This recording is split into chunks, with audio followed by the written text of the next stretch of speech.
This is John Boquette with the Newtown Bee, and we are here with Superintendent of Schools, Dr. Lorrie Rodrigue, First Selectman Dan Rosenthal, and Director of the Newtown Health District, Donna Culbert, for the next in our ongoing series of COVID-19 clips. We're going to start with First Selectman Dan Rosenthal. Dan, quickly, your best advice for the community right now, understanding that the situation can probably change between the time we finish taping this and the time people can view it. Certainly, John. It's a very fluid process. This morning we had a meeting with representatives of the fire department, police, EMS, healthcare, our superintendent Lorrie Rodrigue, human services, and our dispatch department. Really, what it comes down to is social distancing.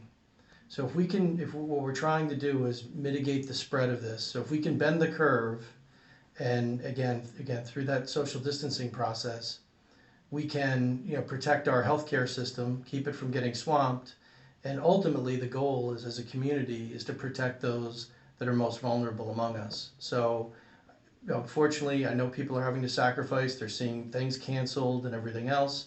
I understand, but I think that's a minor inconvenience when it comes to public health. So I appreciate people's patience and cooperation on that. Great. Dr. Rodrigue, if closure's not on the table in terms of the school district, which I know is going to be almost an hour-to-hour process in your department, can you talk a little bit right now about what the procedures are to keep the staff and students safe, both on site at our schools and on their buses as they're traveling back and forth from home? Sure, John. What we're doing now, again, I've sent, I think this is now where I'm on my fourth communication to parents and staff, so they are getting the kind of updates that I want them to have and to stay calm. We have an abundance, I call it an abundance of care and precautionary measures that we're taking, both in the schools, on our buses, and these were questions that the community had. Parents have emailed me and staff as well. So we are sanitizing.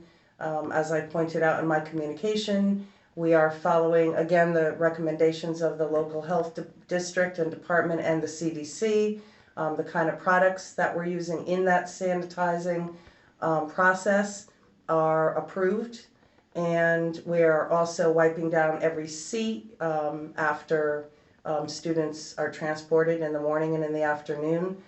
So we're taking all the necessary precautions that we should be doing. It is, as Dan said, it's a fluid process. It's a dynamic and evolving one, and it's new territory for everyone. But we want people to stay assured that we're doing everything we can in the school system so that students are at least safe while they're at school at this point. Very good. We have said in the previous video that our director of the health district, Donna Culbert, has been in constant contact and has a pipeline, not just with the WHO and the CDC, but also to local and state health officials. Donna, what's the latest that you received from the state epidemiologist and the Department of Health?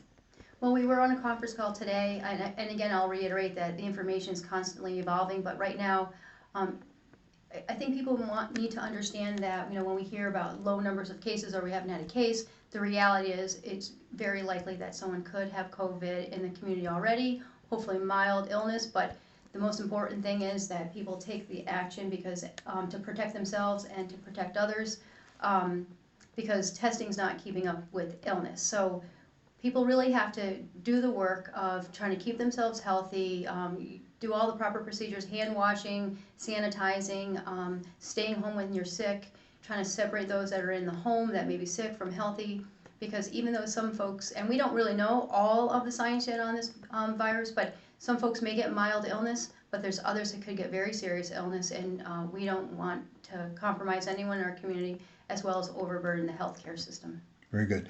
Dan, in closing, in the last moment or two that we have, you've already communicated to Newtown staff some directives regarding travel?